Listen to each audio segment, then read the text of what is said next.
ഇത് ലൈവ് ഓണായി കാണാം മോളെ. ലൈവ് ഓണായി അവിടെ വെച്ചിട്ടും കണ്ടില്ല. ലൈവായി അങ്ങനെ അറിയാൻ പറ്റും. ലൈവ് ആണല്ലേ? ലൈവ് ഒന്ന് കാണിക്കണ്ട മതിയില്ല. ജോബോഷി കാണിക്കുന്നുണ്ട്. Okay okay. നമസ്കാരം. ഞാൻ മൊയ്തീൻ ഷാ, ഇന്ത്യൻ യൂണിയൻ കോൺഗ്രസിൻ്റെ പ്രസിഡന്റ്. ബഹുമാന്യരെ, നിങ്ങൾക്കെല്ലാവർക്കും എൻ്റെയും എൻ്റെ ഗ്രൂപ്പിൻ്റെയും അഭിനന്ദനങ്ങളും ആശംസകളും. ഈ അടുത്ത കാലത്ത് ഇന്ത്യയിലെ പ്രത്യേകിച്ച് കേരളത്തിലെ മുസ്ലിങ്ങൾ നന്ദി പറയേണ്ട ഒരു വിഭാഗമുണ്ട്. ആ വിഭാഗത്തെ മുഖപത്രമുണ്ട്. അത് സംഘപരിവാറിൻ്റെ ഓർഗനൈസർ എന്ന മുഖപത്രത്തിൽ വന്ന ലേഖനത്തിനാണ്. മുസ്ലിം സമൂഹമേ മറ്റ് പിന്നോക്ക സമൂഹമേ ഇന്ത്യയിലെ മുഴുവൻ ജനങ്ങളെ ഏതാനും ദിവസങ്ങളായി ഈ മുസ്ലിം സമുദായത്തെ ഒരുപറ്റ സഭയും സഭയുടെ കുഞ്ഞാടുകളും സഭയുടെ കെയർ ഓഫുള്ള ക്രിസംഖ്യകളും ഒക്കെ മുൾമുനയിൽ നിർത്തുകയായിരുന്നു. മുൻപം വിഷം പറഞ്ഞ ഒക്കബോർഡ് നിയമം മുനവും വിഷമായിട്ട് യാതൊരു ബന്ധമില്ല. രണ്ടാണ്. എങ്കിൽ അതിൻ്റെ പേരിൽ ഈ ഒരു സമുദായത്തെ മുൾമുനയിൽ നിർത്തുക. ഒന്നും വേണ്ടാത്ത അവസ്ഥയായിരുന്നു മുസ്ലിങ്ങൾ. എന്നാൽ അള്ളാഹുവിനനുഗ്രഹം, ദൈവാനുഗ്രഹം, ഈശ്വരകൃപ നോക്കണേ. ഓർഗനൈസറിൽ ഏതാനും ദിവസം മുൻപ് ലേഖനം വന്നു. ആ ലേഖനത്തിൽ പറയുന്നത് ഒക്കബോർഡിന് നെറ്റിൽ കണ്ട, ഞാൻ പറഞ്ഞു നെറ്റ് 3.6 ലക്ഷം ഏക്കർ എന്നാണ്. ചിലർ 6 9 വരുന്നുണ്ട്. അത്ര ഉള്ളപ്പോൾ സഭയ്ക്ക്, കത്തോലിക്ക സഭയ്ക്ക് മാത്രം, ആകെ ക്രിസ്ത്യൻ ജനസംഖ്യ 2%, അതിൽ 1% വരുന്ന കത്തോലിക്ക സഭയുടെ മാത്രം 20ഓളം കോടി ഏക്കറാണ്. ഇത് നെറ്റിൽ കാണുന്നതാണ്. അപ്പോൾ നെറ്റിൽ കാണുന്ന തെറ്റാണെങ്കിൽ എല്ലാ കാര്യങ്ങളും അതിന് തെറ്റാന്ന് പറയണം. ഇത് ഞാൻ നാളെ പറഞ്ഞില്ലേ, ഒരു അച്ഛൻ സുഖോല എടുക്കാണ്. അപ്പോൾ അച്ഛനെ ഇങ്ങനെ ഇടയ്ക്കിടയ്ക്ക് സംസാരിക്കുന്നുണ്ട്. അപ്പോൾ അങ്ങോട്ട് പൈസ കൊടുക്കാനുള്ള കാര്യമാണെങ്കിൽ മക്കൾ എന്താ പറയും, അച്ഛൻ ഓർമ്മക്കോ എന്തോ പിച്ചുമ്പയും അതാണ്. ഇങ്ങോട്ട് കിട്ടാനാണെങ്കിൽ പറയും, അച്ഛനും ഇടയ്ക്കിടയ്ക്ക് ഓർമ്മ വരികയുണ്ട് എന്ന് പറഞ്ഞാലേ, സഭയ്ക്കും സഭയുടെ കുഞ്ഞാടുകൾക്കും ക്രിസംഖ്യകൾക്കൊക്കെ അനുകൂലമാണെങ്കിൽ അത് നെറ്റ് കറക്റ്റാണ്. അതല്ല ഈ നെറ്റ് ശരിയല്ല. ഇതിൽ മഹാനായ ഒരു വിദേശ മലയാളി, മറുനാടൻ വിദേശ മലയാളി സക്കറിയ, അദ്ദേഹം പറഞ്ഞു, ഏതോ ഒരു ജിഹാദി ചാനലിൽ വന്ന, ഇത് മാധ്യമത്തിലും പ്രബോധനത്തിലൊക്കെ പിന്നെ സമസ്തയുടെ പത്രത്തിൽ വന്ന ഒരു ലേഖനം RSSന്റെ മുഖപത്രം കോട്ട് ചെയ്താണ്. എൻ്റെ പൊന്ന് ക്രിസംഗി, പിന്നെ സക്കറിയ, നിങ്ങൾ ആരെയും പൊട്ടനാക്കുന്നത്? ഇത് RSS നയിക്കുന്ന ഗ്രൂപ്പും ഇത്ര മണ്ടന്മാരാണോ? നിങ്ങൾ വലിയ RSS പ്രയോഗം മോഡി ചെയ്യുന്ന എത്തിക്കില്ലല്ലോ നിങ്ങൾ. എന്നിട്ട് എന്താണ് ഈ RSSന് ഇങ്ങനെ വളരെ ഒരു മോശമായൊരു വിലയിരുത്തൽ? RSS പ്രബോധനം അല്ലെങ്കിൽ മാധ്യമത്തിൽ വന്ന ഏതൊരു വാർത്ത, ജിഹാദി പത്രത്തിലും വാർത്ത കോട്ട് ചെയ്താണ്. അങ്ങനെ കോട്ട് ചെയ്യാൻ മാത്രമേ ഉള്ളൂ സംഘപരിവാർ നേതാക്കളും അതിൻ്റെ മുഖപത്രവും. വേണ്ട അങ്ങനെ മനുഷ്യരെ പൊട്ടനാക്കണ്ട കേട്ടോ. വസ്തുത നിങ്ങൾ പറയുന്നത് എന്താണെന്ന് അക്ഷരം പ്രതി അത് അകത്തും പുറത്തും ഉള്ളിലും മനസ്സിലാക്കാനുള്ള കഴിവുള്ള ആൾക്കാർ ഇന്ന് കേരളത്തിലും ഇന്ത്യയിലും മനസ്സിലാക്കണം. ഓക്കെ, അങ്ങനെ വന്നപ്പോഴേ മാളത്തിൽ ഒളിച്ചിരുന്ന പല സഭയുടെ നേതാക്കന്മാരും ലേഖനങ്ങൾ എഴുതാണ്. കത്തോലിക്ക സഭയും ക്രിസ്ത്യൻ സഭയും കാണിച്ച് മഹാമണ്ഡത്തിലായിപ്പോയി. മറ്റു മോശം. ഇന്ന് ബാംഗ്ലൂർ ആസ്ഥാനയിൽ പ്രവർത്തിക്കുന്ന ഒരു ഡോക്ടർ ഫാദർ പേരിയ പതില്ല, അദ്ദേഹത്തെ വലിയൊരു ലേഖനമുണ്ട്. സഭ കാണി തെറ്റായിപ്പോയത്. ഇതൊക്കെ അഞ്ചിട്ട് ഒരു മാസം മുൻപ് പറയാൻ പാടില്ലെന്നോ? ഓർഗനൈസേഷനിൽ പിന്നെ ലേഖനം വന്നു, സഭയുടെ സ്വത്തുക്കൾ സംഘപരിവാർ ലിസ്റ്റിലിട്ടിട്ടു എന്ന് കണ്ടതിന് ശേഷമാണ് ഇപ്പം നിങ്ങൾക്ക് ഈ മുസ്ലിം സമുദായത്തെ ശക്തി വേണം. സഹായം വേണം. ഞങ്ങൾ തരാൻ തയ്യാറാണ്, അത് വേറെ കാര്യം. ഞങ്ങൾക്ക് അങ്ങനെ വൈരാഗ്യം ബുദ്ധിയൊന്നുമില്ല. എവിടെ പിന്നെ എവിടെ അനീതിയുടെ അവിടെ നമ്മൾ കൂടെ നിൽക്കും. അപ്പോൾ ഇത്രയും കാലം ഉണ്ടായത് ഈ മൊനമ്പത്തിട്ട് ഈ കൃസംഗികളും ഈ കാസിയും കൂസയൊക്കെ ഈ സമുദായത്തെ മുൾമുനയിൽ കയറില്ലാതെ ബന്ധിച്ചപ്പോൾ എന്തടോ സഭ അച്ഛനുമൊക്കെ നിങ്ങൾ അന്നും ജീവിച്ചതല്ലേ ഈ ലോകത്ത്. ബാംഗ്ലൂർ വരെ അച്ഛനാണ് ചെയ്യണേ, നോട്ട് ചെയ്തിട്ടുണ്ട്. അച്ഛൻ പറഞ്ഞ നല്ല കാര്യമാണ് കേട്ടോ, തെറ്റൊന്നുമില്ല. പക്ഷെ അത് അസ്ഥാനത്തായിപ്പോയി. അത് നമ്മൾ പറയേണ്ടത് 2 മാസം മുൻപ് 150 ദിവസം മുമ്പ് പറയേണ്ടത്. അത് പറഞ്ഞില്ല. അടി കിട്ടിയപ്പോഴേ എന്തിനാണ് വെറുതെ ആവശ്യമില്ലാതെ ഈ സംഘപരിവാർ നിങ്ങളെ ലിസ്റ്റ് എടുക്കുമോ? അത് നാം മറ്റേ ഒരു ക്രിസ്ത്യൻ സഹോദരൻ അദ്ദേഹം നിഷ്പക്ഷം അദ്ദേഹം ചോദിച്ചു, എന്തിനാണ് സംഘപരിവാർ അച്ഛൻ കത്തോലിക്ക സഭയുടെ ആസ്തിയെ ലിസ്റ്റ് എടുത്ത്? അവർക്ക് ആരവകാശം കൊടുത്തു ലിസ്റ്റ് എടുക്കാൻ? സർക്കാർ എടുക്കാം, അല്ലെ ഏതെങ്കിലും വലിയ സർക്കാർ ഏർപ്പെടുത്തിയല്ലേ ഏജൻസി അവർക്ക് എടുക്കാം. സംഘപരിവാറിന് മറ്റൊരു സമുദായത്തിലെ ഭൂസ്വത്തിനെ കുറിച്ചോ ആസ്തിയെക്കുറിച്ചോ കണക്കെടുക്കാൻ ആരവകാശം കൊടുത്തു, ആരധികാരം കൊടുത്തു? എന്താണ് അവകാശം? അവിടെയാണ് പോയിന്റ്. വടി ഓടിച്ചു കഴിഞ്ഞു, ഇനി അടിച്ചാൽ മതി. അപ്പോൾ സഭയ്ക്ക് കിളക്കം തട്ടി, ദീപക്ക് കിളക്കം തട്ടി, ദീപ മുഖപ്രസംഗം എഴുതി, സംഘപരിവാർ എഴുതി.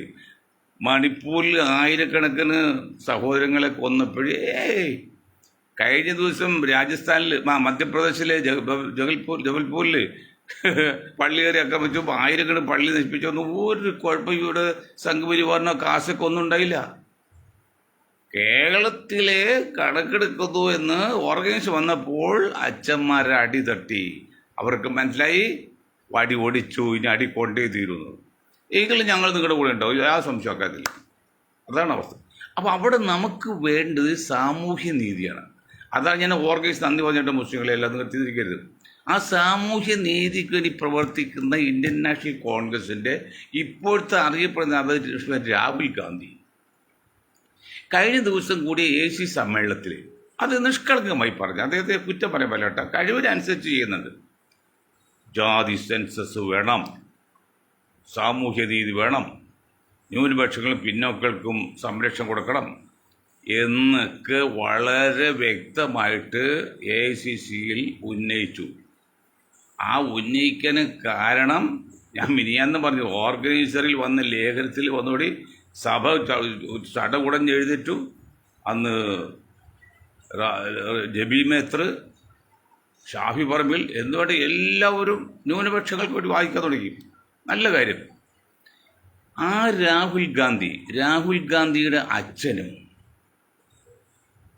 എൻ്റെ റോൾ മോഡലായ ഫിറോസ് ഗാന്ധിയുടെ മകനുമായ രാജീവ് ഗാന്ധി കോൺഗ്രസിൻ്റെ അധ്യക്ഷനും പ്രതിപക്ഷ നേതാവും ഇരിക്കുമ്പോഴാണ് 99 VP സിംഗ് മണ്ഡൽ കമ്മീഷൻ നടപ്പാക്കണമെന്ന്. അത് VP സിംഗിനും ആത്മാർത്ഥ ഉണ്ടായിട്ടില്ല. കാരണം അദ്ദേഹം നമ്മുടെ എറണാകുളത്ത് തലസ്ഥാനം വീഴുന്ന എൻ്റെ സ്നേഹിതൻ്റെ മകൻ IB ഈഡൻ പറഞ്ഞ പോലെയാണ്, വേണ്ടത്ര പഠിക്കാതെ പറഞ്ഞാണ്. അതവിടെ പുള്ളി ഒറ്റപ്പെട്ടു പോയി. അതുപോലെ VP സിംഗ് വേണ്ടത്ര പഠിക്കാതെ ഓർഡർ ഇട്ട്. ആ ഓർഡർ ഇടാനുള്ള കാരണം ബഹുജൻ സമാജ് പാർട്ടി കാൻഷിറാം ഇന്ന് അറിയപ്പെടുന്ന, ഇന്ത്യയിൽ അറിയപ്പെടുന്ന ഒരു സോഷ്യലിസ്റ്റ് സയൻറ്റിസ്റ്റ് നേതാവാണ്. അദ്ദേഹം 5000 പേരെ പങ്കെടുപ്പിച്ചുകൊണ്ട് ഡൽഹിയിലെ ബോട്ട് ക്ലബ്ബ് മൈതാനിയിൽ ഒരു ധർണ നടത്തി തുടർച്ചയായിട്ട് 40 ദിവസം. എന്നിട്ടും കോൺഗ്രസ് ഭരിക്കാതെ കോൺഗ്രസ് ശ്രദ്ധിച്ചില്ല. മണ്ഡൽ കമ്മീഷൻ റിപ്പോർട്ട് എത്രയോ വർഷമുണ്ടാക്കി അത് കോൾഡ് സ്റ്റോറിലിരിക്കരുത് ഇന്ദിരാഗാന്ധി കാലത്ത് പോലും. അപ്പോൾ ഇന്ന് പ്രധാനമന്ത്രിയായിട്ട് VP സിംഗ് വന്നപ്പോൾ അദ്ദേഹം ഈ കാൻഷിറാമിൻ്റെ കൂടെ ആൾക്കൂട്ടം കണ്ടാൽ സ്പെഷ്യൽ ബ്രാഞ്ചിലൂടെ അല്ലെങ്കിൽ IB ഇൻ്റലിജൻസ് ബ്യൂറോയോട് ചോദിച്ച് എന്താണിത് കാരണം. അപ്പോൾ അവർ സ്റ്റഡി ചെയ്തിട്ട് പറഞ്ഞ് അത് ഈ മണ്ഡൽ കമ്മീഷൻ റിപ്പോർട്ട് എന്നൊരു റിപ്പോർട്ട് ഇവിടെ ഉണ്ട്. ആ BP മണ്ഡൽ ഉണ്ടാക്കിയത് അത് ഈ പിന്നോക്ക ദളിത് ന്യൂനപക്ഷങ്ങൾക്ക് സുരക്ഷ കുറിച്ചൊക്കെയാണ്. അതാണ് ആൾക്കൂട്ടം പറഞ്ഞു. അപ്പോൾ ഒന്നും അറിയാതെ നമ്മുടെ IB ഈഡൻ്റെ പാർലമെൻറ്റ് പറഞ്ഞ പോലെ നമ്മുടെ ഈ VP സിംഗ് മദ്രാസ് എയർപോർട്ടിൽ വെച്ച് പറയാണ്, ഞാൻ മണ്ഡൽ കമ്മീഷൻ റിപ്പോർട്ട് നടപ്പാക്കുക, ഒറ്റ പ്രഖ്യാപനം. അന്നതിനെക്കുറിച്ച് ഞങ്ങളുടെ ചില നേതാക്കൾ പറഞ്ഞ് മണ്ഡൽ കമ്മീഷൻ കിടപ്പിലാക്കാറ്. കാരണം വേണ്ടത് സ്റ്റഡി ചെയ്യാതെ അത് വിജയിക്കാതെ പോയി. കാരണം അത് വന്നപ്പോഴാണ് നമ്മുടെ സംഘപരിവാർ മന്ദിർ എടുത്തിട്ട്, മണ്ഡൽ കം മന്ദിർ എടുത്തിട്ട് അപ്പോൾ ഈ മണ്ഡൽ കമ്മീഷൻ റിപ്പോർട്ട് ഭാഗികമായിട്ട് നടപ്പിലാക്കുമെന്ന് പറഞ്ഞുകൂടി ഇവിടുത്തെ 12% വരുന്ന പ്രത്യേക 2% ബ്രാഹ്മിൻസ് ലോബി അവരുടെ യുവജനങ്ങളെ തെരുവിലേക്ക് ഇറക്കി. അന്നൊക്കെ ഞാൻ ബഹുജൻ സമാജ് പാർട്ടിയിലാണ്, കാൻഷാമിൻ്റെ കൂടെയാണ്, ഡൽഹിയിലാണ്. അപ്പോൾ അന്ന് കാൻഷാം പറഞ്ഞു, നിങ്ങളൊക്കെ ഒറ്റക്ക് ഡൽഹിയിൽ വന്ന് വരരുത്, പോരുത്, ഒറ്റക്ക് പോയാൽ അപകടമാണ്. തുറന്ന വാനിൽ പെട്രോളായിട്ട് നടക്കാണ്, ഒറ്റ കാണുന്നവരെ തീ കൊളുത്തും, കത്തിക്കും, ചാനലുകാർ വരും, അപ്പോഴേക്കും ആൾ മരിച്ചില്ലേ, ഈ ആത്മഹൂതിയാന്ന് അങ്ങനെ ചെയ്തിട്ടുണ്ട്. അപ്പോൾ ഇന്നത്തെ ഡൽഹി മുഖ്യമന്ത്രി, നേരത്തെ ഉണ്ടായ ഡൽഹി മുഖ്യമന്ത്രി, അദ്ദേഹത്തിൻ്റെ ഗ്യാങ്ങും പിന്നെ തൊപ്പിക്കാരും കാരണവരും ഒക്കെയാണ് ഇതിന് മണ്ഡൽ കമ്മീഷനെതിരെ നിന്ന് വിദ്യാർത്ഥികൾ സംഘടിപ്പിച്ചു. ഇയാളുടെ വിദ്യാർത്ഥിയാണ്. ആ വിദ്യാർത്ഥികൾ പങ്കെടുപ്പിച്ച് തെരുവിലിറക്കിയപ്പോൾ സുപ്രീം കോടതിയിൽ കേസ് വന്നു. സുപ്രീം കോടതിയിൽ കേസ് വന്നപ്പോൾ ഈ സവർണർ നയിക്കുന്ന സുപ്രീം കോടതിയിൽ ജഡ്ജി പറഞ്ഞത്, ഇങ്ങനെ ക്രമസമാധാനത്തിന് ഭംഗം വരുന്നുകൊണ്ട് മണ്ഡൽ കമ്മീഷൻ റിപ്പോർട്ട് തൽക്കാലം നടപ്പിലാക്കുന്നില്ല എന്ന് ഒരു ഓർഡർ ഇട്ടു. മനസ്സിലാക്കണം. അന്ന് ഞങ്ങൾ അവർ കൊടുത്ത മറുപടി 99 പറഞ്ഞു, 100 പെട്ട് 26 വർഷം മുമ്പാണ്. അന്ന് മൊയ്തീൻ ഷായെ പോലെ ബഹുജൻ സമാജ് പാർട്ടി സംസ്ഥാന ജനറൽ സെക്രട്ടറി പറഞ്ഞ മറുപടി ശ്രദ്ധിക്കേണ്ടതാണ്. അപ്പോൾ കേവലം 12% വരുന്ന മുന്നോക്ക സമുദായങ്ങൾക്ക് ഭാവിയിൽ കിട്ടുവാൻ സാധ്യതയുള്ള ആനുകൂല്യങ്ങൾ കുറവ് വന്നെങ്കിലോ എന്നുള്ള സംശയത്തിൻ്റെ പേരിൽ തെരുവിലിറങ്ങിയപ്പോൾ, വെറും 12% തെരുവിലിറങ്ങിയപ്പോൾ നമ്മുടെ സുപ്രീം കോടതി പറഞ്ഞു, ഇങ്ങനെ തെരുവിലിറങ്ങിയ യുദ്ധം അല്ലെങ്കിൽ ലഹള ആയതുകൊണ്ട് അത് നിർത്തിവെക്കണം എന്ന് പറഞ്ഞു. അപ്പോൾ ഞങ്ങൾ മറുചോദ്യം ചോദിച്ചു, കേവലം ബുദ്ധിയുള്ള, സംസ്കാരമുള്ള, കഴിവുള്ള, സമ്പത്തുള്ള, സൗന്ദര്യമുള്ള, ആര്യ സംസ്കാരം കൊടുന്ന സവർണ വിഭാഗത്തിൽ 12% തെരുവിലിറങ്ങിയാൽ അതിനെ പിടിച്ചു നിർത്താൻ പറ്റില്ലാത്ത സുപ്രീം കോടതിയോട് ചോദ്യം ചോദിച്ചു. മക്കളെ ഇന്ന് ശ്രദ്ധിച്ച് കേൾക്കണം, പ്രത്യേക ഇളം തലമുറ. അങ്ങനെയെങ്കിൽ വിദ്യാഭ്യാസമില്ലാത്ത, സമ്പത്തില്ലാത്ത, വിവരമില്ലാത്ത, സൗന്ദര്യമില്ലാത്ത സാധാരണക്കാരെ 88% പേര് തെരുവിലിറങ്ങിയാൽ ആ ശക്തിയെ എതിർക്കാൻ ഇവിടെ ഏത് പോലീസ് കൊണ്ട്, ഏത് പട്ടാളത്തെ കൊണ്ട് സാധിക്കുമെന്നാണ് അന്ന് ഞങ്ങൾ ചോദിച്ചത്. 27 വർഷം മുമ്പ്. അല്ലെങ്കിൽ അന്ന് മൊയ്തീൻ ഷാ ചോദിച്ചത് എറണാകുളം ബോട്ടിയേറ്റിലേക്ക് സമരം ചെയ്തപ്പോൾ, നമ്മുടെ എക്സൈസിലേക്ക് സമരം ചെയ്തപ്പോൾ പറഞ്ഞ് ചോദ്യം ഇതാണ്. എന്നിട്ട് അങ്ങനെ ഭാഗ്യം നടപ്പാക്കിയില്ല. ഓക്കെ.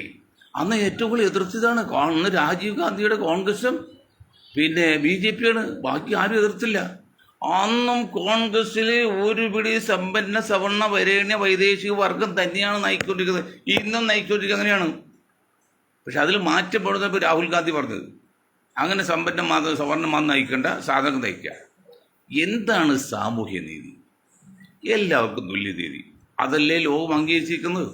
നമുക്ക് അംഗീകരിക്കേണ്ട വിഷയതല്ലേ? അതല്ലേ മൊയ്തീൻ ഷായ്ക്ക് 50 വർഷമായിട്ട് പറയുന്നത്?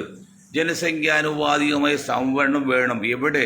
തിരഞ്ഞെടുപ്പ്, പഠനം, തൊഴിൽ, ഏതെല്ലാം മേഖലയിൽ, സ്വകാര്യ പൊതുമേഖലയിൽ വേണം എന്ന് പറഞ്ഞ് 50 വർഷമായി പറഞ്ഞു തുടങ്ങിയിട്ട്. ആദ്യം അതിപ്പോൾ വോയിസ് ഓഫ് ജസ്റ്റിസിൻ്റെ പേരിലായിരുന്നു, അതിനുശേഷം പൊളിറ്റിക്കലായിട്ട് വന്നത്. ഇതിനിപ്പോൾ രാഹുൽ ഗാന്ധി പറഞ്ഞത്. അങ്ങനെ രാഹുൽ ഗാന്ധി പറയുമ്പോൾ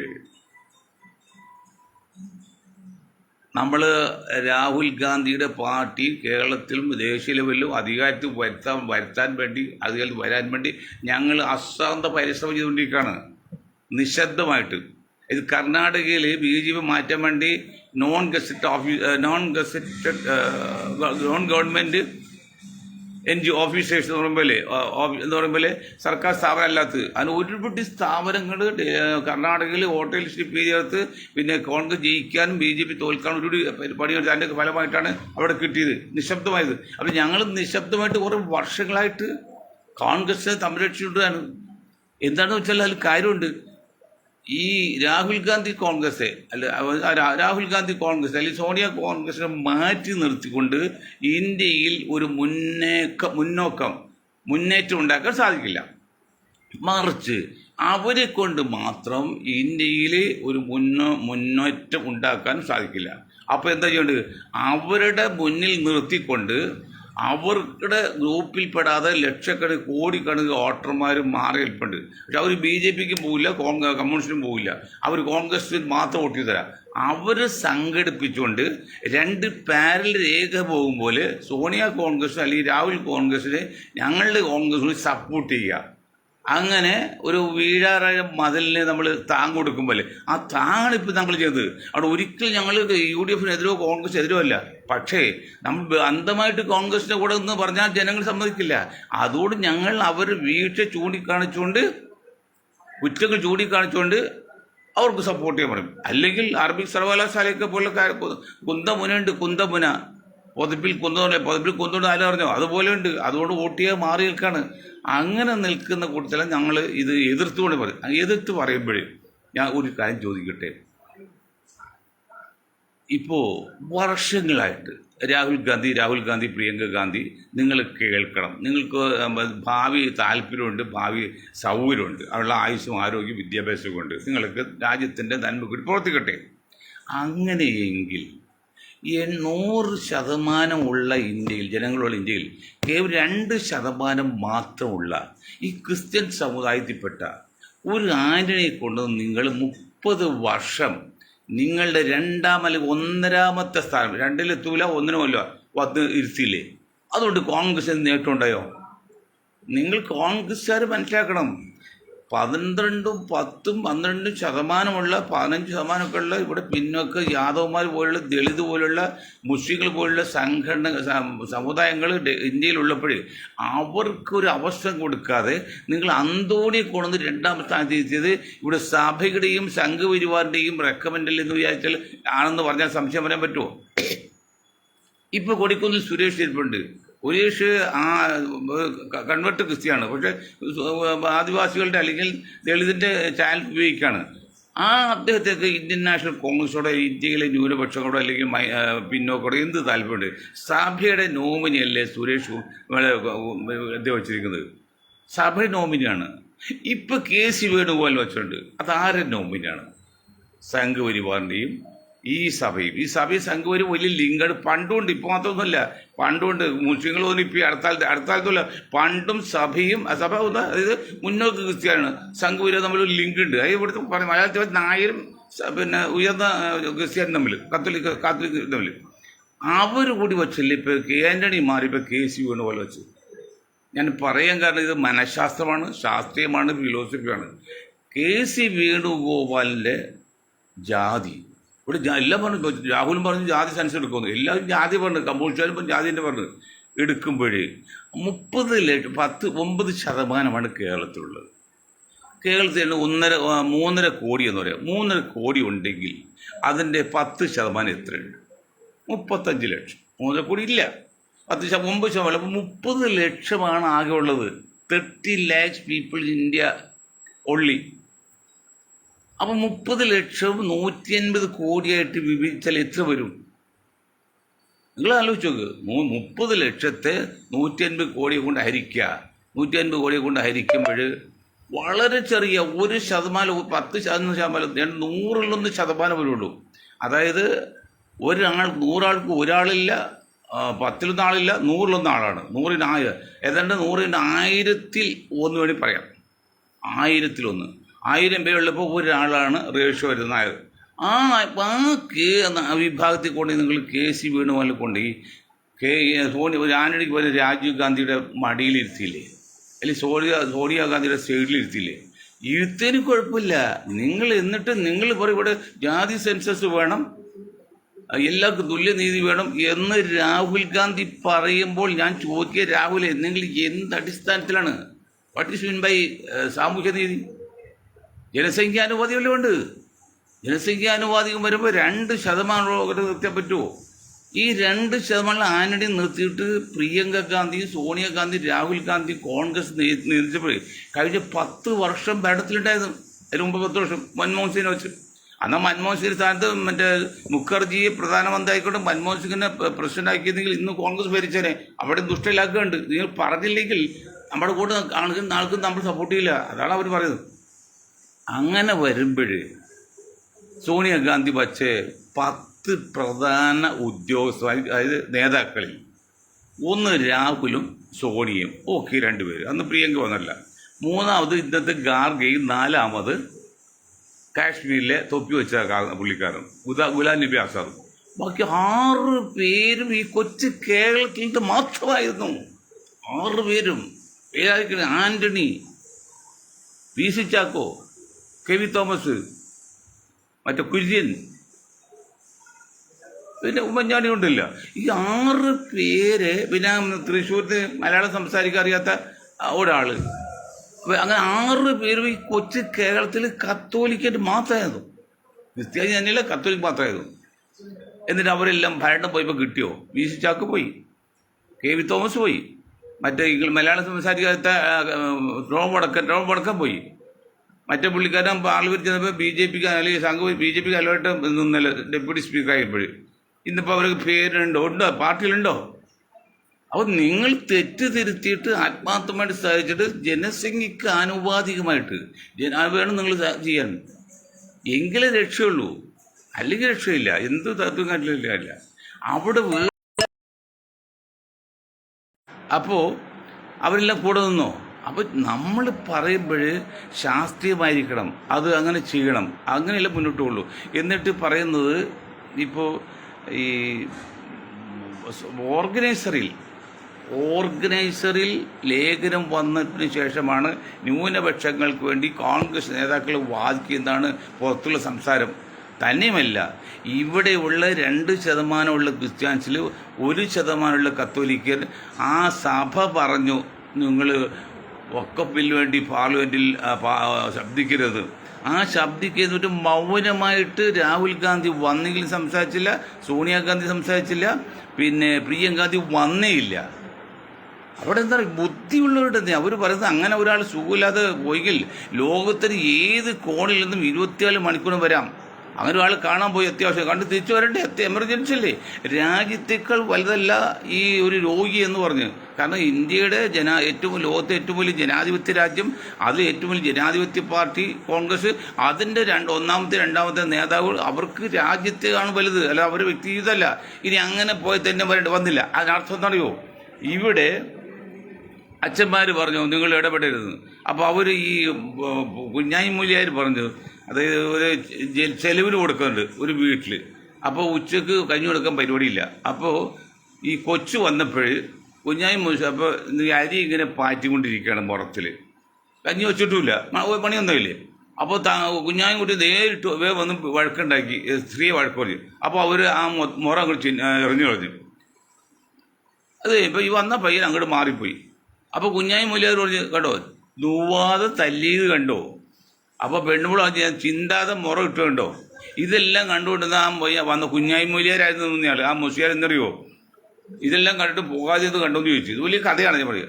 അതുപോലെ പങ്കെടുത്തില്ല, അങ്ങനെ ഉരുണ്ട് കളിയായിരുന്നു. അങ്ങനെ ഉരുണ്ട് കളിച്ചാൽ കാര്യമില്ല രാഹുൽ ഗാന്ധി, കാര്യമില്ല കോൺഗ്രസ്. നിങ്ങൾ മൃദു ഹിന്ദുത്വം വെച്ച് ഇനിയും നടന്നാൽ, ഇനിയും നിങ്ങൾ കോൺഗ്രസ് നയിക്കുകയാണെങ്കിൽ അപകടത്തിലേക്കാണ്. നിങ്ങൾക്ക് വേണ്ടത് നിങ്ങൾ ഉപ്പുള്ളപ്പോൾ ഉപ്പിലിട്ടത് ആവശ്യമില്ല എന്നുള്ള ബുദ്ധി, ഒരു തത്വമില്ലേ, ഫിലോസഫി. ഉപ്പുള്ളപ്പോൾ ഉപ്പിലിട്ടത് ആവശ്യമില്ല. അങ്ങനെയെങ്കിൽ എന്താ വേണ്ടത്? നിങ്ങൾ ഇവിടെ തീവ്ര ഹിന്ദുത്വം ഉള്ളപ്പോൾ നിങ്ങളുടെ മൃദു ഹിന്ദുത്വം നിങ്ങൾക്ക് ഗുണം ചെയ്യില്ല, അത് അപകടം ചെയ്യുള്ളൂ. നിങ്ങൾ തികച്ചും 20% വരുന്ന മുസ്ലിങ്ങൾ, ഏതാണ്ട് 20-21% ദളിതുകൾ, 10-20 പിന്നോക്കര്, ഇവർക്കെല്ലാം കൂടി വാദിക്കണം. ആ കൂട്ടത്തിൽ മുന്നോക്ക സമുദായങ്ങൾക്കും കോൺഗ്രസ് എന്നതിൽ നിങ്ങൾ വാദിക്കണം, അവർക്ക് വേണ്ടിയും ചിന്തിക്കണം, പ്രവർത്തിക്കണം. അല്ല അവരെ ഒഴിവാക്കാൻ ഒരിക്കലും പറയില്ല, അവർക്ക് വേണ്ടിയും വാദിക്കണം. പക്ഷെ അവർക്ക് വേണ്ടി മാത്രമാകുമ്പോഴാണ് ഈ മൃദു ഹിന്ദുത്വം പറയുന്നത്. അത് പാടില്ല. അങ്ങനെയൊക്കെ ചെയ്താലേ മുന്നോട്ട് പോകാൻ പറ്റുള്ളൂ. അപ്പോൾ AICC സമ്മേളനം നടന്നു, നല്ല കാര്യം, തെറ്റും പറയാൻ പറ്റില്ല. പക്ഷെ അതുകൊണ്ട് മാത്രം കാര്യമല്ല. എന്നിട്ട് ഇപ്പോഴും ഈ നമ്മുടെ സമയം നമ്മൾ കേരളത്തിലേക്ക് വന്നാൽ എന്തൊരു വിരോധാഭാസം നോക്കി. ഇപ്പം എന്താണ് വെള്ളാപ്പള്ളിയുടെ യോഗത്തിൽ ഇത്രയും മോശം ചെയ്തൊരു, ഏറ്റവും മോശമായ ഒരു ഇന്ത്യൻ പോകുന്നുണ്ടെങ്കിൽ വെള്ളാപ്പള്ളിയാണ് കേരളത്തിൽ. ആ വെള്ളാപ്പള്ളി വേണ്ടി കേരളം ഭരിച്ച മുഖ്യമന്ത്രി പോയി ക്യൂ സപ്പോർട്ട് ചെയ്യുന്നറിയോ? വോട്ട് ബാങ്കാണ്. 23% വരുന്ന ഈഴവൻ്റെ അടുത്ത ഇലക്ഷനിൽ 90% വോട്ട് LDF കിട്ടണം, അത് കിട്ടുള്ളൂ. അത് കാരണം മുസ്ലിം വോട്ടൊന്നും കിട്ടില്ല, അത് വേറെ കാര്യം. അപ്പോൾ ആ വെള്ളാപ്പള്ളി പോയില്ലേ, അത് നിങ്ങൾ മനസ്സിലാക്കണം. അങ്ങനെ വരുമ്പോൾ നിങ്ങൾ ഇപ്പോൾ KPCC പ്രസിഡൻ്റായിട്ട് സുധാകരൻ മാറ്റിയിട്ട് പിന്നെ ഇപ്പോഴത്തെ പ്രതിപക്ഷ നേതാവിനെ ആക്കുക, എന്നിട്ട് രമേശ് ചെന്നിത്തലയെ പ്രതിപക്ഷ നേതാവാക്കാം, എന്നിട്ട് മുഖ്യമന്ത്രി. അപ്പോൾ നിങ്ങൾ ചിന്തിക്കുന്നത് കേവലം 9% നായർ വിഭാഗത്തെയാണ്, ബാക്കി ആരെയും കാണുന്നില്ല. ആ 9 ശതമാനം ഞാൻ ഈ കോൺഗ്രസ് രാഹുൽ ഗാന്ധിയോടും പ്രിയങ്കയോടും ഇവിടുത്തെ എല്ലാവരും പറയാണ്, സത്യമായിട്ട് പറയാണ്, മനസ്സിലാക്കാൻ ലീഗുകാരോടും 9% ഉള്ള നായർ വിഭാഗത്തിൽ ഈ വരുന്ന അസംബ്ലി ഇലക്ഷനിൽ ഞങ്ങൾ 7% BJPക്ക് പോവും. കാരണം പണ്ടും നായർ വിഭാഗത്തിൽ പകുതിയിൽ കൂടുതലും അറസ്റ്റ് അനുഭവികളാണ്. ഇപ്പോൾ ഈ 15 പ്രാവശ്യം അതിനേക്കാൾ കൂടുതലുണ്ട്. ഇത്തവണ 7% പോകും. എന്ന് വെച്ചാൽ 9 പേരിൽ 7 പേരും സംഘപരിവാർ വോട്ട് ചെയ്യും, അല്ലെങ്കിൽ BJP വോട്ട് ചെയ്യും. ബാക്കി 2 പേര്, അതിൽ ഒന്നാണ് മാർക്സിസ്റ്റ് പാർട്ടിക്ക് പോകും, ഒരാൾ കോൺഗ്രസ് പോകും. അപ്പോൾ ഏതാണ്ട് 100 പേര് വോട്ട് ചെയ്യുമ്പോൾ ഒരാൾ മാത്രം നായർ വിഭാഗം UDF കിട്ടാൻ സാധ്യതയുള്ളൂ. ഈ ഒരാൾ മാത്രമാണ് 21% 7 വിഭാഗത്തിൽ UDF കിട്ടാൻ സാധ്യതയുള്ളൂ. ദളിതിനും ഏതാണ്ട് അതുപോലെ തന്നെയാണ്. എന്നിട്ട് നിങ്ങൾ ഈ 40% വരുന്ന മുസ്ലിം സമുദായത്തിൽ നിന്ന് നിങ്ങൾക്ക് അത് ഒരു വാക്കുപോലും വരുന്നില്ല. കൺവീനർ മാറ്റി മുരളീധരനാക്കാൻ പറഞ്ഞേ. നിങ്ങൾ ആലോചിച്ച് നോക്കി, കൺവീനർ അസനെ മാറ്റി മുരളീധരനാക്കാൻ. അപ്പോൾ 3 നായരായി. ഇത് വോട്ട് ചെയ്യുന്ന ആൾക്കാർ അത് ചിന്തിക്കുന്നത്. നിങ്ങൾക്കൊരു ധാരണയുണ്ട്, മുസ്ലിം ലീഗും കുഞ്ഞാക്കായും തങ്ങൾ ഉണ്ടെങ്കിൽ എല്ലാം പറയുന്നത്. അങ്ങനെ അല്ലെന്ന്. ആകെയുള്ള വോട്ടർമാരിൽ ഏതാണ്ട് 1/3 ഭാഗം മാത്രമാണ് ലീഗ് അനുഭാവികളുള്ളത്. അത് ഞാൻ പറഞ്ഞല്ലോ, നിർത്താൻ പോണ്. അതായത് പാലക്കാട് മുതൽ കാസർഗോഡ് വരെ 60 അസംബ്ലി മണ്ഡലമുണ്ട്. ഈ 60 അസംബ്ലി മണ്ഡലത്തിൽ കഴിഞ്ഞ ഇലക്ഷനിൽ UDF കോൺഗ്രസ് മത്സരിച്ച് 65 സീറ്റിലാണ്. 60 നിങ്ങൾ മത്സരിച്ച് അതിന് എത്ര കിട്ടി? 15 സീറ്റ് വരെ കിട്ടിയുള്ളൂ. 15 ആകെ 21 ഉള്ളൂ. അപ്പോൾ നിങ്ങൾക്ക് മനസ്സിലായി ലീഗിൻ്റെ കപ്പാസിറ്റി. ഈ ലീഗ് കോൺഗ്രസ് ചെയ്ത ആപ്പെന്നറിയോ? ഈ ലീഗ് ഒരു വസ്തുതയും മറുവസ്തുതയും നമ്മുടെ അൻവറും കൂടി ചെയ്ത് ജോയി ആക്കാൻ ഏറ്റവും ഫെയിലിയർ അല്ലേ ഇത്? ഇലക്ട്രിസിറ്റി മന്ത്രി മരിച്ചുപോയ മുഹമ്മദ് മുല്ലയ്ക്ക് പുള്ളിയുടെ മകന് ആകെ ഒരേ ഒരു പോരായുള്ളൂ. അതെന്നറിയോ? അപ്പം ആ വാപ്പയുടെ പാരമ്പര്യം, അല്ലെങ്കിൽ വാപ്പ അച്ഛൻ്റെ മോനുള്ളു. അതിപ്പോൾ കോൺഗ്രസ് വലിയ തെറ്റല്ലല്ലോ, അത് അംഗീകരിച്ചില്ല കോൺഗ്രസ്. ബാക്കി എന്താ അത് യോഗ്യതക്കുള്ള അദ്ദേഹത്തെ വഹിക്കാതെ ജോജി നിർത്തിയപ്പോൾ അതിൽ ഈ അൻവറും ലീഗ് കാണുന്ന ബുദ്ധി കാണുന്ന നിങ്ങൾ മനസ്സിലായല്ലോ. കഴിഞ്ഞ പ്രാവശ്യം നിങ്ങൾ എന്താ ഈ പയ്യനെ വഹിക്കാതെ നിങ്ങൾ പ്രകാശ് കൊടുത്ത് ലീഗിൻ്റെ വാക്കിട്ട് അസല പ്രകാശ് മരിച്ചുപോയി, തോറ്റുപോയില്ലോ. ഇതൊന്നും കോൺഗ്രസ് നന്നാക്കല്ല. അപ്പോൾ കോൺഗ്രസ് നന്നാക്കും. ആദ്യം നിങ്ങൾ ചെയ്യേണ്ടത് 40% വോട്ടുള്ള മുസ്ലിം സമുദായത്തിൽ 3 മാത്രം ലീഗിനുള്ളൂ. ബാക്കി 2 ഭാഗം പുറത്ത് കിടക്കുകയാണ്. അവരെ വോട്ട് കിട്ടാൻ കൂടി ചെയ്യണം. അവരെ വോട്ട് കിട്ടിയാൽ നിങ്ങൾ കഴിഞ്ഞ 2050 വരെ UDF കേരളത്തിൽ ഉറപ്പാക്കിയിരിക്കുകയാണ്. ഈ 40% വരുന്ന മുസ്ലിം സമുദായത്തിലെ വോട്ടർമാർ അത്രയും ബ്ലോക്കായിട്ട് അല്ലെങ്കിൽ നിങ്ങൾക്ക് ബോണസായിട്ട് ഉറപ്പ് തന്നിട്ടും നിങ്ങൾ ആ സമുദായത്തെക്കുറിച്ച് ചിന്തിക്കുന്നില്ല. നിങ്ങൾ ചിന്തിക്കുന്നത് 9% നായരെക്കുറിച്ച് മാത്രമാണ്. അതെന്ത് കോൺഗ്രസ്? അതെന്ത് നീതിയാണ് രാഹുൽ ഗാന്ധി? അതെന്ത് നീതിയാണ് ഗാർഗെ? എന്ത് നീതിയാണ് സതീശൻ എൻ്റെ മുഖ്യമന്ത്രി ആയിക്കോ? ഞങ്ങൾക്ക് ഇഷ്ടമൊന്നുമില്ല. മുസ്ലിം അല്ലാത്ത ഏതൊരാൾ മുഖ്യമന്ത്രി ആകും ഞങ്ങൾക്ക് സന്തോഷമുള്ളൂ. ഞങ്ങളത് സപ്പോർട്ട് ചെയ്യും. പക്ഷേ കാര്യങ്ങൾ മനസ്സിലാക്കണ്ടേ? മുഖ്യമന്ത്രി സ്ഥാനം പോട്ടെ, ബാക്കിയുള്ള സ്ഥാനങ്ങൾ ഇവർക്ക് കൊടുക്കണ്ടേ? ബാക്കി 50 സീറ്റ് കൊടുക്കണം. പുള്ളാളിക്കുന്നതല്ല. ഈ 50 സീറ്റിൽ എവിടെ നിങ്ങൾ കൊടുക്കും? ആര് കൊടുക്കും? അത് ലീഗിന് ഒരു 10-20 സീറ്റ്, 20 സീറ്റിൽ ഒരു കാരണവശാലും ലീഗിന് കൊടുക്കരുത്. മാക്സിമം 20 സീറ്റ് കൊടുക്കുള്ളൂ. അവർക്ക് കിട്ടുകയാണെങ്കിൽ 3-1 16-17 സീറ്റേ കിട്ടാൻ സാധ്യതയുള്ളൂ. അത് കൊടുത്താൽ 20 സീറ്റ്. ബാക്കി 30 സീറ്റിലും ഈ മുസ്ലിം സമുദായത്തിൻ്റെ ആൾക്കാർക്ക് നിങ്ങൾക്ക് ഇഷ്ടമുള്ളവർക്ക്, ഞങ്ങൾ ആരെയും പേര് പറയില്ല, ഞങ്ങൾക്കാരും നിർദ്ദേശിക്കാനില്ല. നിങ്ങൾക്ക് ഇഷ്ടപ്പെട്ട കോൺഗ്രസ് മുന്നിൽ നിൽക്കുന്നവർക്ക് 30 സീറ്റ് കൊടുക്കണം, ജയിപ്പിച്ചെടുക്കണം. ഇല്ലാതെ ഇരുന്നാൽ പിണറായി ആവും. പിണറായി മൂന്നാമതല്ല, ഞങ്ങൾ എല്ലാ പ്രതീക്ഷയും തെറ്റിച്ച് നിങ്ങൾ കംപ്ലീറ്റ് നരകത്തിലേക്ക് പോകും. പിന്നെ പിണറായി കുറച്ച് കഴിയുമ്പോൾ LDF പോകും, അവസാനം BJP മാത്രമാവും. അപ്പോൾ BJP ഇലക്ഷൻ വോട്ട് കിട്ടി വരട്ടെ, നമ്മൾ കുറ്റം പറയാൻ പറ്റില്ല. രാജ്യസഭ പാർട്ടിയല്ലേ. പക്ഷെ അപ്പോൾ എത്ര ഈസി വാക്കൂർ വേണ്ടെന്നുള്ള ഞങ്ങൾ ശ്രമിക്കുന്നത്. അത് LDF നിലനിർത്താൻ കൂടിയാണ്. പക്ഷെ കോൺഗ്രസ് ശരിയാക്കുന്നില്ല. കോൺഗ്രസ് സർവേ നടത്തിയിട്ട് ജോയിക്കാണ് ചാൻസ് എന്നാണ് പറയുന്നത്. കേരള സർവേ 2 സർവേയിൽ ജോയിക്കാണ് മുൻതൂക്കം എന്നാണ് പറയുന്നത്. ഇന്ന സർവേ പുറത്ത് വിടുന്നില്ല. അവിടെ ഞങ്ങൾ സർവേ നടത്തി. ഇന്ത്യൻ യൂണിയൻ കോൺഗ്രസിൻ്റെ പാർട്ടിയുടെ ആളും ഞങ്ങൾ നേരത്തെയുള്ള വോയിസ് ഓഫ് ജസ്റ്റിസ് എന്നൊരു സാംസ്കാരിക സംഘടനയുടെ കൂടി ഞങ്ങൾ സർവേ നടത്തിയാൽ അവിടെ ഏതാണ്ട് നല്ല റിസൾട്ട് നടത്തുന്നത് ആര്യാട് ഷൗക്കത്ത് തന്നെയാണ്. ആര്യൻ ഷൗക്കത്ത് ഒരല്പം പരിഷ്കാരിയാണ്. അത് പിന്നെ കോൺഗ്രസ്സുകാരാണ്, ലീഗുകാരല്ലല്ലോ. ലീഗുകാരാണെങ്കിൽ അപ്പോൾ ഓർത്തഡോക്സ് ആയിട്ട് നിൽക്കും. ഇത് ദേശീയ മുസ്ലിമെ കുറച്ചുകൂടിയൊക്കെ പരിഷ്കരിക്കും. വേറെ കുഴപ്പമൊന്നുമില്ല. പഞ്ചായത്ത് ആയിരിക്കും, നിലമ്പൂർ പ്രസിഡന്റ് ആയിരിക്കുമ്പോഴൊക്കെ പുള്ളി കുറച്ച് തെളിയിച്ച ആളാണ്. അങ്ങനെ 60-50 സീറ്റിൽ ഒരു പ്രധാനപ്പെട്ട സീറ്റാണ് നിലമ്പൂർ. ആര്യാണ്ട് ഷൗക്കത്ത് കൊടുക്കാതെ നിങ്ങൾ ജോയിക്ക് വേണ്ടി അൻവറിൻ്റെ വാക്ക് കേട്ട് ചെയ്താൽ, ഇനി അൻവർ ചെയ്ത മണ്ടത്തെ ആപത്ത്, ആ മറ്റേ മണ്ഡലത്തിൽ പുള്ളിക്ക് അവിടെ ക്രിസ്ത്യൻ കുറച്ച് വോട്ടുണ്ട്. അതുകൊണ്ടാണ് LDFയുടെ ക്രിസ്ത്യാനി മാത്രമേ ജയിക്കുള്ളൂ. ലീഗിൻ്റെ 6 നാൾ തോറ്റു. അവിടെ വിശാല മനസ്ഥിതിയൊന്നുമില്ല. അവിടെ ജാതി മാത്രം വോട്ടിയതാണ്. എന്നിട്ട് അവിടെ ഇത്തവണ ഈ അൻവർ നിൽക്കുമ്പോൾ അച്ഛന്മാർ വോട്ട് ചെയ്യുന്നതാണ്. അച്ഛന്മാരും അങ്ങനെ വോട്ട് ചെയ്യുന്നില്ല. അവർക്ക് ചില പോളിസിൻ്റെ ആ പോളിസി വിട്ട് ഒരു ഇഞ്ച് പോലും മാറിപ്പോയി. സ്വന്തം ദൈവമാണ് പോലും. അൻവർ അവിടെ നിന്നാൽ തോൽക്കുകയും ചെയ്യും. അതാണ് കണക്കുള്ളിൽ. അപ്പോൾ അൻവർ അവിടെ നോക്കും, ഇവിടെ ജോയിയെ നിർത്തി ജോയിയെ തോൽപ്പിച്ച് അപ്പോൾ സീറ്റ് കളഞ്ഞ് LDF കിട്ടാനുള്ള വഴി നോക്കാണ്. അങ്ങനെ ചെയ്യില്ല. നിങ്ങൾക്ക് ബുദ്ധിയുള്ള ഏത് നേതാക്കൾ ചോദിക്ക് എന്താണ് ഞങ്ങൾ ചെയ്യേണ്ടതെന്ന്. അത് മനസ്സിലായില്ലേ? അത് മനസ്സിലാക്കണം. സമയം വൈകി ഞാൻ നിർത്താണ്. അപ്പോൾ കാര്യങ്ങൾ പറയുമ്പോൾ കൂടുതലുണ്ടെങ്കിലും മണ്ഡൽ ഈ പിന്നെ വഖഫ് ബില്ലിൻ്റെ പരിഷ്കരണം വന്നപടി ഈ സമുദായത്തെ മുൾമുലയിൽ നിർത്തിയാൽ അവർക്ക് സഭയ്ക്കും സഭയുടെ ആൾക്കാർക്കും ക്രിസ്തങ്കിക്കും എല്ലാവർക്കും മനസ്സിലായി ഞങ്ങൾ കാണിച്ച് മണ്ടത്തരായിപ്പോയത്. അത് ഏതുപോലെ മണ്ടത്തരം. അന്ന് നേരത്തെ ഞാൻ പറഞ്ഞു നിങ്ങളടുത്ത്, ടിപ്പു സുൽത്താൻ്റെ ഒറ്റുകൊടുത്ത പുള്ളിയുടെ അളിയനുണ്ട്. അന്നത്തെ ആബിദ ബന്ധു ബ്രാഹ്മിനാണ്. പിന്നെ ഈ അളിയന് ഒറ്റുകൊടുത്താണ് പിടിച്ചത്.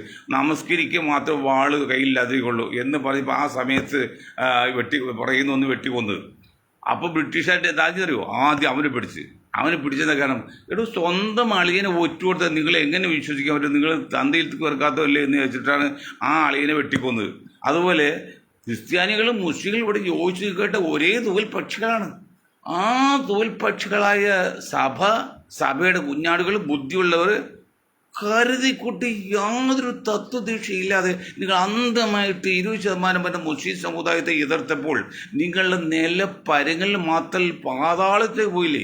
ഇനി എത്ര കഴിച്ചു പറ്റിയാലും ആ ഒരു മാനസിക അവസ്ഥയിൽ ഞങ്ങൾ ഈ സമുദായം 40% വരെ കേരളത്തിലെ മുസ്ലിങ്ങളെ 20% വരെ മൊത്തം മുസ്ലിങ്ങളും നിങ്ങൾക്ക് വേണ്ടി വാദിക്കാൻ അവർ മുഴുവൻ ഉൾക്കൊള്ളും. ആ ഒരു കറുത്ത പാട് മനസ്സിലുണ്ടാവൂലേ?